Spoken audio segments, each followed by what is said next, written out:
Good morning, and welcome to the morning show this week with Pastor Dino. I'm Dino, and I'm so glad to have you here at First Presbyterian Church of Bradenton, where we are cultivating hearts for Jesus from the heart of downtown. It's been a very busy week here at the church with construction wrapping up, and also with the sessions conversations about how we're going to try and reopen First Presbyterian Church. So I hope you are ready for a packed show with a lot of information because there is truly a lot going on. But let us start first with our Bible verse, which is about Christ's love, and it comes to us from 2 Corinthians chapter 5. For Christ's love compels us, because we are convinced that one died for all, and therefore all died. And he died for all, that those who live should no longer live for themselves, but for him who died for them and was raised again. We have to remember that as Christians, we have a very unique calling. We are guided in everything we do by the love of Jesus Christ. And because we're guided by that love, our lives are supposed to look different. We're guided by his love into new opportunities to serve and love others. We are not guided into lives where we're looking after ourselves all the time, but instead we're looking out for the interest of everybody else in this world. And we're their servants, and our love compels us to serve them. So it's a really cool calling. And as we start talking about getting back to church, I want to remind each one of us that we are guided by that love. And when we come back to worship, come back to whatever we're doing, that love needs to pour out of us so that our worship and everything we do can be purposeful and centered on Christ. Thanks be to God for his love. Now, usually I give some construction updates at this point, but first, I know you've been waiting to hear what the session has decided on our schedule. So let's take a look at what the session is talking about. Again, we know you've been waiting for First Presbyterian Church to make a decision on when we're going to open. And of course, we've been very concerned about the coronavirus and its effects on our culture, on our society. And we're committed to keeping our congregation safe at all times. So that's been a big factor in what we've talked about. But the numbers seem like they are trending down for now. And the session met last Tuesday night. And while we didn't come up with a conclusive statement as to exactly what we're doing, what we did commit to is getting together 2 weeks later, that's going to be on August 11th, for a conversation that's going to point to us opening on August 23rd for worship. So again, the session's going to meet on Tuesday, August 11th, to monitor the numbers and make those decisions and get that word out. But the date we're targeting right now is, in fact, August 23rd for our first worship experience, and we will keep you posted on all of that. Now, one of the big commitments we want to make is making sure our congregation can come here and feel like they're part of a real worship experience.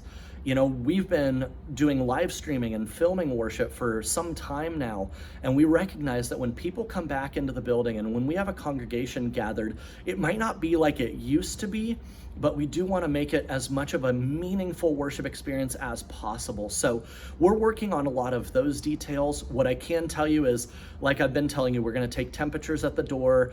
There's going to be social distancing in whatever worship space we're in. Masks will be required the whole time you're in the building. And so some of those things are going to be happening. We'll be using our new technology in lieu of, handing out bulletins and all that. We'll be taking collections in a designated area at the door rather than passing around a plate. Communion, we haven't even figured out what to do for communion yet, not the form nor the schedule. So we want to get open and see how that all comes out and go from there. But that's, again, August 11th is the date.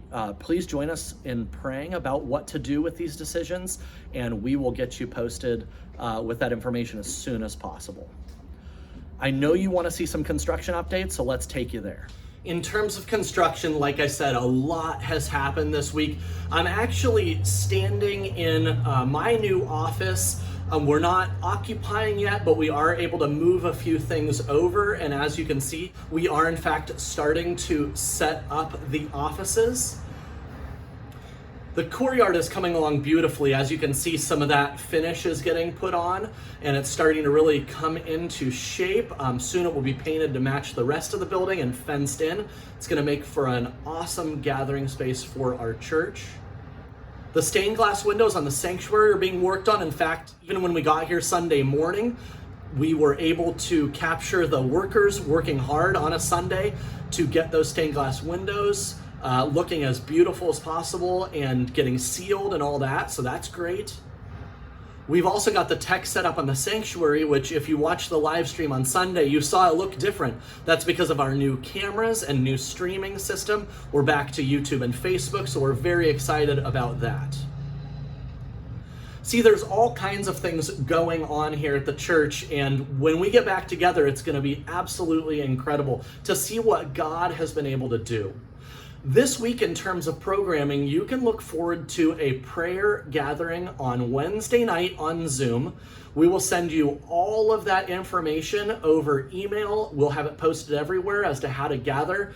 At 7 o'clock on Wednesday night, I'll be there hosting that prayer gathering, and I hope you can come and be a part of it. Pressure Break with Larry, Parenting Q&A on Thursday. Dwayne Smith's class on Zoom on Saturday, and we'll be back here online for worship on Sunday. Now, before I sign off for today, I want to remind you that you can go to our website anytime to get information that you need. We also have a Facebook page and an Instagram, but one of the big things that we've changed subtly over time is our web address. Firstpressbradenton.com still works just fine, but the address that we're switching to over time here is going to be bradenton.church. That's right, you go to bradenton.church and that will get you to our church website. It's easy to remember, it's easy to find, and we're the first church in Bradenton, so why wouldn't we be bradenton.church? Let's remember that Christ's love compels us to everything we do and everything we are, and we're getting ready to start gathering once again, and that love needs to pour out and radiate out of us to each other and to the whole community at large. Otherwise, what are we doing? If we're not loving as Christ has first loved us, what are we doing as a church? We exist to do more than just gather for worship and see each other and be a community. We exist to be beacons of his love. So be guided by his love this week as you go out into the community, as you stay safe, as you pray about us getting back to church at the end of August here. Be guided by Christ's love and be a beacon and a reflection of that love all the time. Thanks for tuning in. I'll see you next time on This Week with Pastor Dino.